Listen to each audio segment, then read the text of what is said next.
பார்த்ததுண்டா இந்த நாடு பார்த்ததுண்டா, நாடு பார்த்ததுண்டா இந்த நாடு பார்த்ததுண்டா. வணக்கம்.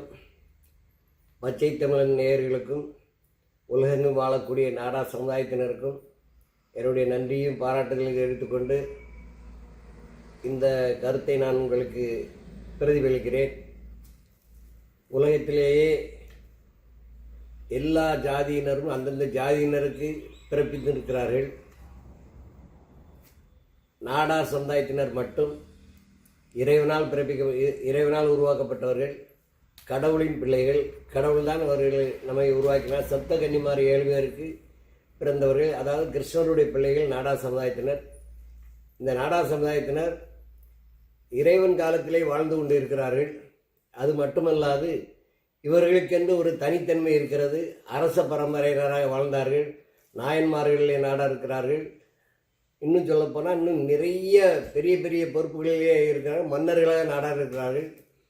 கிட்டத்தட்ட 1623ஆம் ஆண்டு வரை நாடா சமுதாயம் இந்த உலகை ஆண்டது. இந்த உலகை ஆண்டு கொண்டு இருக்கக்கூடிய நேரத்தில் கடைசியிலே நமக்கு எதிரியாக வந்தவர்கள் நாயக்க வம்சத்தினர், பல்லவ வம்சத்தினர். அதாவது நாயக்கர்கள், ஆந்திராவிலிருந்து வந்தவர்கள் தான் நாயக்க மன்னர்கள், நாயக்கர்கள். அவர்களால் நாம் பாதிக்கப்பட்டு கிட்டத்தட்ட நாடு கடத்தப்பட்டோம், ஊரை விட்டு விரட்டி அடிக்கப்பட்டோம். இப்படி விரட்டி அடிக்கப்பட்ட காலத்திலே நாம் சென்று தங்கியிருந்த இடம்தான் தேரி குடியிருப்பு. அந்த தேரி குடியிருப்பு இன்றைக்கு தூத்துக்குடி மாவட்டத்தில் இருக்கிறது. அங்கிருந்து பனை தொழிலை ஆரம்பித்து பனை தொழிலை விவசாயம் செய்து பனை விவசாயத்தை முதலில் நாட்டுக்கு அறிமுகப்படுத்தியது நாடா சமுதாயத்தினர் தான். அப்படிப்பட்ட நாடா சமுதாயத்தினர் இன்றைக்கு அரசியலிலே மிகவும் பின்தங்கி இருக்கிறோம். நாளை மறுநாள் 29ஆம் தேதி ஒரு ஆர்ப்பாட்டம் நடைபெறுகிறது. அந்த ஆர்ப்பாட்டம் திருநெல்வேலியில் பெருந்தலைவர் காமராஜர் சிலை முன்பாக நடக்கிறது. அந்த ஆர்ப்பாட்டத்திலே மரியாதைக்குரிய நாம் தமிழர் கட்சியினுடைய ஒருங்கிணைப்பாளர் ஸ்ரீமான் அவர்களும், புதிய தமிழகம் கட்சியினுடைய தலைவர் டாக்டர் கிருஷ்ணசாமி அவர்களும், பெருந்தலைவர் மக்கள் கட்சியினுடைய நம் இனத் தலைவர் மரியாதைக்குரிய தனபாலன் நாடார் அவர்களும் நானும் கலந்து கொள்கிறோம். அந்த ஆர்ப்பாட்டத்தினுடைய நோக்கம், முதலாவது கோரிக்கை மாஞ்சோலை என்று அறிவிக்கப்பட்டிருக்கிறது. மாஞ்சோலையில் வாழக்கூடிய மக்களை பாதுகாக்க வேண்டும் என்று. அடுத்து கர்நாடகத்தினுடைய நிலையை போக்கு அதெல்லாம் நடைபெறுகிறது. இருந்தாலும் எனக்கு தெரிந்த சில கருத்துக்களை உங்கள் மத்தியில் பகிர்ந்து கொள்ள ஆசைப்படுகிறேன். மாஞ்சோலை என்று சொன்னால் அந்த மாஞ்சோலை எப்படி என்று கேட்டால் அது நாடார் சமுதாயத்திற்கு சம்பந்தப்பட்ட ஒரு பகுதி. இன்னும் சொல்லப்போனால் நாடார் சமுதாயத்தினுடைய ரத்தத்திலே உருவானதான் அந்த தேயிலை தோட்டம். அதற்கு காரணம் என்னவென்று கேட்பீர்களே, ஆனால் நம்முடைய சமுதாயத்தினர் 1623ஆம் ஆண்டிற்கு பின்னால் மிகவும் பாதிக்கப்பட்டு தேரி குடியிருப்பில் வந்த நேரத்திலே அந்த காலகட்டங்களிலே கேரளத்தை ஆண்டு கொண்டிருந்தக்கூடிய மார்த்தாண்டவர்மன் என்ற ஒரு மன்னன் நம்ம எல்லாம் அடிமைப்படுத்தி வைத்திருந்தார். அந்த மன்னன் அடிமைப்படுத்தி வைத்ததுக்கு காரணம், அந்த மன்னன் திருமணம் செய்திருந்தது நாடா சமுதாயத்தினுடைய பெண்ணை. அதாவது தக்கலையில் உள்ள அனந்த பத்மநாடா அவர்களுடைய குடும்பத்திற்கு இருந்த ஒரு பெண்ணை கல்யாணம் பண்ணியிருந்தார். அந்த காலத்திலே கேரளத்திலே மருமக்கள் தாலி என்று சொல்வார்கள். மருமக்களுக்கு தான் நாடு கொடுக்கப்படும் என்று சொல்வார்கள். அப்படித்தான் இருந்தது. அன்றைய காலகட்டத்திலே நம்முடைய சமுதாயத்தை சேர்ந்த அம்மையார் அவர்கள் அந்த மன்னனிடத்திலே கேட்கிறார்கள், எனக்கு பிறக்கக்கூடிய பிள்ளைகளுக்கு இந்த நாட்டிலே ஆளக்கூடிய உரிமையை நீ தருவாயானால் நான் உன்னை திருமணம் செய்து கொள்கிறேன் என்று சொன்னார்கள். அதற்கு அவர்கள் சம்மதித்து 2 பிள்ளைகள் பிறந்தன. ஒருவர் பெயர் ராமன் தம்பி, இன்னொருவருடைய பெயர் பப்பு தம்பி. இந்த 2 பிள்ளைகளும் வாலிப வயசிலே வந்த நேரத்திலே அவருடைய தாய்மாமாவாக இருக்கக்கூடிய அனந்த பத்ம நாடார் அவர்கள் சொல்கிறார், உன்னுடைய தாயார் சொல்லியிருக்கிறார்கள், இந்த நாட்டை ஆளக்கூடிய உரிமை உங்களுக்கு தான் உண்டு, நீங்கள் சென்று கேளுங்கள் என்று. அன்றைக்கு கேரளத்தினுடைய தலைநகராக இருந்த இடம் இன்றைக்கு இருக்கக்கூடிய தமிழ்நாட்டில் இருக்கக்கூடிய பத்மநாபபுரம் அரண்மனை. அந்த பத்மநாபபுரம் அரண்மனைக்கு சென்று மன்னரை சந்திக்க வேண்டும் என்று ராமன் தம்பியும் பப்பு தம்பியும் செல்கிறார்கள். அப்படி செல்லக்கூடிய நேரத்திலே அங்கே 8 வீட்டு பிள்ளை என்று அவர்கள் அமைச்சர்களாக இருக்கிறார்கள். அந்த அமைச்சர்களுடைய தூண்டுதலின் பேரில் மன்னன் இவர்களை சொல்கிறார், மன்னா அந்த 2 பேரும் உங்களை கொல்ல வருகிறார் என்று சொல்கிறார்கள். மன்னன் கொல்ல வருகிறார் என்று சொன்ன உடனே மன்னன் கோபமடைந்து அவர்களை கொன்றுவிடு என்று உத்தரவிடுகிறார். அவர்கள் மேலே இருந்து வாய்க்காவர்களாக இருந்தக்கூடிய சிப்பாய்கள் மூலம் அம்பு எய்து இந்த 2 பேரும் கொல்லப்படுகிறார்கள். ராமன் தம்பியும் பப்பு தம்பியும் கொல்லப்படுகிறார்கள். அன்றிலிருந்து ஆரம்பிக்கப்பட்டதான் நாடார் சமுதாயத்திற்கும் கேரளத்தினுடைய மன்னனுக்கும் ஏற்பட்ட தகராறு.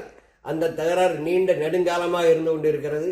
அப்படி நீண்ட நெடுங்காலமாக நடந்து கொண்டிருக்கக்கூடிய தகராறு இருக்கக்கூடிய நேரத்திலே நமக்கு ஆதரவாக சில சமுதாயத்தினர் வந்திருந்தார்கள். அன்றைக்கு போர் என்று சொன்னால் அன்றைக்கு நான் திருவனந்தபுரத்திலிருந்து பத்மநாபர் வந்து பத்மநாபபுரத்தை அடுத்து இருக்கக்கூடிய இன்றைக்கு இருக்கக்கூடிய ஆரல்வாய் மொழி என்ற இடத்திலே வைத்துதான் போர் நடந்தது. அந்த ஆரல்வாய்ங்கிற இடத்தில் இருந்து இன்றைக்கு இருக்கக்கூடிய திருநெல்வேலி மாவட்டம் சேர்மாவை தாலுகா புதூர் என்ற கிராமத்திற்கு ஒரு பாதை செல்கிறது. அந்த பாதை வந்து மங்கம்மா சாலை என்ற பெயர். இன்றும் அந்த மங்கம்மா சாலை இருக்கிறது. கிட்டத்தட்ட 2-3 கிலோமீட்டர்லேயே அன்றைக்கு திருக்கரங்குடி வந்து விடலாம். அப்படிப்பட்ட அந்த சாலை இன்றைக்கும் இருக்கிறது, ஆதாரத்தோடு இருக்கிறது, பார்த்துக்கொள்ளலாம். அப்படிப்பட்ட நேரத்திலே தான் அந்த யுத்தம் நடக்கிறது. நமக்கு அந்த போர் நடக்கக்கூடிய இடம் ஆரல்வாய் மொழி. அந்த ஆரல்வாய் மொழியிலே வைத்து நாடார்கள் மிகவும் வீரமாக போரிடுகிறார்கள் அன்னபத்ம நாடார் தலைமையிலே. அப்படி போர் புரியக்கூடிய நேரத்திலே கேரளத்தினுடைய படைகள் மன்னனுடைய படைகள் பின்னோக்கி ஓடுகிறது. அப்போ மன்னன் சொல்ல, ஒரு ஜாதிக்காரனுக்கு இவ்வளவு பெரிய திமிர் இருக்கிறதா? ஒரு ஜாதிக்காரனால் ஒரு அரசாங்கத்தினுடைய அரண்மனையினுடைய படை வீரர்கள் இப்படி தோற்கடிக்கப்படுவதா? எப்படி நடந்தது? எப்படி சாத்தியமாயிற்று என்று மன்னன் சொல்கிறான். சொன்ன உடனே அங்கே இருக்கக்கூடிய அதிகாரிகள் சொல்கிறார்கள், மன்னர்கள் சொல்கிறார்கள், இவர்கள் சாதாரணப்பட்டவர்கள், சான்றோர்கள், நாடார்கள், இவர்களுக்கு ஆதரவாக வேறு ஜாதியினரும் இருக்கிறார்கள். யார் இப்படி இருக்கிறார் என்று சொல்லும்போது அங்கே மேடை தளவாய் முதலியார், திருநெல்வேலியில் இருக்கக்கூடிய மேடை தளவாய் முதலியார் ஒரு ஜமீனாக இருந்தார். அந்த படையும் செங்கோட்டையில் இருக்கக்கூடிய சட்டநாத கரையாளர் என்பவருடைய படையும் சேர்ந்து நம்மை தாக்குகிறது. அதனால் நம்மால் அவர்களை வெல்ல முடியவில்லை என்று சொல்கிறார்கள். அப்படி சொன்ன அப்படின்னா அவர்களை அடக்குவதற்கு நாம் என்ன செய்ய வேண்டும் என்று சொல்ல அங்கே இருக்கக்கூடிய அதிகாரிகள் சொல்கிறார், ராமநாதபுரம் அரண்மனையில் இருக்கக்கூடிய மரவர் படையை நாம் தேட வேண்டும், அவர்களுடைய உதவியை கேட்க வேண்டும் என்று. அப்படியானால் அதை செய்யலாமே என்று சொல்கிறார் மன்னன். அப்படி செய்யலாம் என்று சொன்ன நேரத்தில் அன்றைக்கு இருந்த சிங்கம்பட்டி அரண்மனை முருகதாஸ் தீர்த்தபதி அவர்கள், அந்த அரண்மனை கூட நாடாருக்கு சொந்தமானதான்.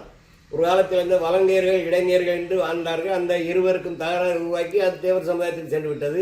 அப்படிப்பட்ட சூழ்நிலை தான் அன்றைக்கு இருந்த சிங்கம்பட்டி ஜமீனுக்கு வந்து ராமநாதபுரத்தில் இருக்கக்கூடிய அந்த வகையாராவில் இருக்கக்கூடிய மன்னர்களை அழைத்து எங்களுக்கு உதவி செய்ய வேண்டும் என்று கேட்கிறார்கள். கேரளத்தினுடைய மன்னர் மார்த்தாண்டவர்மன். அப்படி என்றால் நாங்கள் உங்களுக்கு உதவி செய்ய வருகிறோம் என்று அந்த மரவர் படை அனுப்பப்படுகிறது. அப்படி அனுப்பக்கூடிய நேரத்தில் இங்கே நாடார் படை, முதலியார் படை, கரையாளர் படை 3 பேரும் சேர்ந்து ஆரல்வாய் மொழியில் யுத்தத்துக்கு தயாராக இருக்கிறார்கள். கேரளத்திலிருந்து அவர்கள் கேரளத்தினுடைய மன்னர் படையும் இருக்கிறது. அந்த நேரத்தில் வந்து மரவர் படை சேர்கிறது. சேர்ந்தவுடனே அந்த படையினரால் தான் தோற்கடிக்கப்படுகிறார்கள். முதலியார் படை, கரையாளர் படை, நாடார் படை எல்லாருமே தோற்கடிக்கப்பட்டு நாடார்கள் புறமுகை காட்டி ஓட வேண்டிய சூழ்நிலை அன்றைக்கு ஏற்பட்டது. அப்படி வந்த நேரத்திலே அதற்கு பின்னால் மன்னன் ஒரு வரியை போடுகிறார். என்னத்துக்கு வரி போடுறான்னு கேட்டால், இந்த கீழ் ஜாதியினர் என்று சொல்லக்கூடிய நாடார் சமுதாயத்தின் மட்டுமல்ல பல்லர், பறையர், தக்கிலியர் என்று நிறைய 18 ஜாதிகளுக்கு ஒரு வரி போடுகிறார்கள். அந்த வரியிலே வந்து என்ன கேட்பீர்கள் ஆனால், கங்கை காயம், கொங்கை காயம், கட்டில் காயம், வட்டில் காயம், தட்டில் காயம் என்று ஆயம் என்பது வரி. கங்கை என்பது வந்து தண்ணீர், கொங்கை என்பது பெண்களுடைய மார்பு. அதே போல நிறைய 64 வரி போடுகிறார்கள். நாம் கோர்ட்டுக்கு வெளியே சென்று பெருமானே என்று வேண்டும். நாடார்கள் வந்து தலையில தலப்பாக கட்டக்கூடாது, முட்டுக்கு மேலே தான் வேட்டி கட்டணும், இப்படிங்கிறது பெரிய கொடுமையான வரிகள் போட்டார். மீசை வைக்கக்கூடாது, ஓடு வீடு கட்டக்கூடாது என்று நகைகளெல்லாம் தங்கத்தை எல்லாம் பறித்தார்கள். தாலி போடக்கூடாது தங்கத்தில் என்று. இன்றைக்கும் கன்னியாகுமரி மாவட்டத்திலே ஒரு ஊர் இருக்கிறது, தாலி அறுத்தான் சந்தை. அந்த தாலி அறுத்தான் சந்தைக்கு பேர் ஒரு நாடார் சமுதாயத்தினுடைய பெண் தங்கத்திலே தாலி அணிந்திருக்கிறாள்.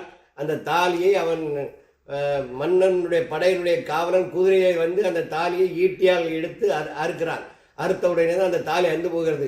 அந்த இடத்திற்கு பெயர் தான் தாலி அறுத்தான் சந்தை இன்றைக்கு இருக்கிறது. அதே போல புலச்சி என்ற ஒரு பெண் திருவனந்தபுரத்திலே இருக்கிறார். திருவனந்தபுரத்தில் நீ மார்பு வரி கட்ட வேண்டும் என்று கேட்கிறார்கள். எனக்கு மார்பு இருந்தால் தானே மார்பு வரி கேட்க முடியும் என்று சொல்லி ஒரு மார்பை அவளே அறுத்து கொள்கிறார். அறுத்து அவள் அன்றைக்கு சமாதி அடைகிறாள். இப்படியெல்லாம் இந்த சமுதாயத்தை கொடுமைப்படுத்தியவர்கள் அன்றைக்கு கேரளத்தினுடைய மன்னர்கள் தான். அந்த சூழ்நிலையில் தான் அன்றைக்கு அவர்களுக்கு வெற்றியை சூடி கொடுத்தது ராமநாதபுரத்தினுடைய மரவர் படையினர். அப்போ அந்த மரவர் படையினர் வெற்றி அடைந்தால் மன்னன் கேட்கிறார். மன்னன் கேட்ட உடனே என்ன சொல்கிறார்? மன்னன் உங்களுக்கு என்ன வேண்டும் என்று கேட்கிறார். அந்த சிங்கம்பேட்டை ஜமீன்தார் கேட்கிறார், எங்களுக்கு ஒன்று வேண்டாம் ஐயா அப்படின்ட்டு. அன்றைக்கு சிங்கம்பேட்டை ஜமீன்லேயே ஒரு வழக்கு நடந்து அந்த வழக்கில் தூக்கு தண்டனை வரக்கூடிய சூழ்நிலை இருக்கிறது. அதையும் நான் உனக்கு காப்பாற்றி தருகிறேன், உனக்கு இடம் தருகிறேன், எந்த இடத்தை வேணாலும் எடுத்துக்கொள்ளு. இன்றைக்கு இருக்கக்கூடிய மாஞ்சோலியில் இருக்கக்கூடிய என்று சொல்லக்கூடிய அந்த 30,000 ஏக்கர் பகுதி அன்றைக்கு திருவனந்தபுரத்துடைய திருவாங்கூர் சமஸ்தானத்துடைய மன்னனால் மார்த்தாண்டவர்மனால் எழுதி கொடுக்கப்பட்ட செப்பு ஏடு போட்டு கொடுக்கப்பட்ட இடம்தான் அந்த மாஞ்சோலை எஸ்டேட். அந்த மாஞ்சோலை தேயிலை தோட்டத்தை அன்றைக்கு அந்த தேயிலை தோட்டமாக உருவாக்கியவர் நாடார்கள். ஆலங்குளம் அருகில் இருக்க குருவங்கோட்டையைச் சேர்ந்த ராமையா நாடார், ராஜகோபால் நாடார், கல்கோலா நாடார் என்று நாடார் சமுதாயத்தை சார்ந்தவர்கள் அந்த எஸ்டேட்டை வளமிக்க இதாக ஒரு தோட்டமாக மாற்றினார்கள். அவர்களெல்லாம் இன்றைக்கு அவருடைய சந்ததியில் இருக்கிறார்கள். அங்கே இருக்கிற தேயிலை தோட்டத்தில் ஆட்கள் இல்லை. அப்படிப்பட்ட இந்த நாடார் சமுதாயத்தால் உருவாக்கப்பட்ட இந்த நிலம், இதை நான் ஏற்கனவே ஆலங்குளத்திலே நடந்த ஒரு ஆர்ப்பாட்டத்திலே அண்ணாச்சி அருமையான கிருஷ்ணசாமி அவர்கள் முன்னிலையிலே நான் சொல்லியிருக்கிறேன். இந்த இடத்திற்கும் நாடாருக்கும் சம்பந்தம் இருக்கிறது, மாஞ்சோலை தேயிலை தோட்டத்திற்கும் இருக்கிறது என்று நான் ஏற்கனவே பேசியிருக்கிறேன். அதே கருத்தை தான் வலித்திருக்கிறேன். நாடார்களுடைய ரத்தத்திலே விளைந்த மண் மாஞ்சோலை மண். இன்றைக்கு மாஞ்சோலையிலே கிட்டத்தட்ட 3000 மக்கள் வாழ்ந்தார்கள். ஆனால் இப்போ இருக்கிறது 100 பேர் கூட இல்லை. அதற்கு காரணம் என்னவென்று கேட்பீர்கள். ஆனால் அந்த தேயிலை தோட்டத்தை அவர்கள் இன்றைக்கு இருக்கிற முன்பு இருந்த அரசாங்கத்தினர் தேயிலை தோட்டத்தை பங்கு போட்டுக் கொண்டார்கள். எப்படி ஒவ்வொரு கட்சிக்காரர்களும் ஏற்காடு எஸ்டேட்டை விலைக்கு வாங்கியிருக்கிறார்களோ, ஊட்டி எஸ்டேட்டில் தேயிலை தோட்டத்தில் விலைக்கு வாங்கியிருக்கிறார்களோ, கொடநாடு எஸ்டேட் எப்படி வாங்கப்பட்டதோ, அதே போல மரியாதைக்குரிய முன்னாள் முதலமைச்சர் ஸ்டாலின், உதயநிதி ஸ்டாலின், கனிமொழி ஆகியோர் பேரிலே பட்டா போட்டு அங்கே பங்களா கட்டப் போகிறார்கள். நடக்க போகிறது நீங்கள் வேணும் பாருங்க.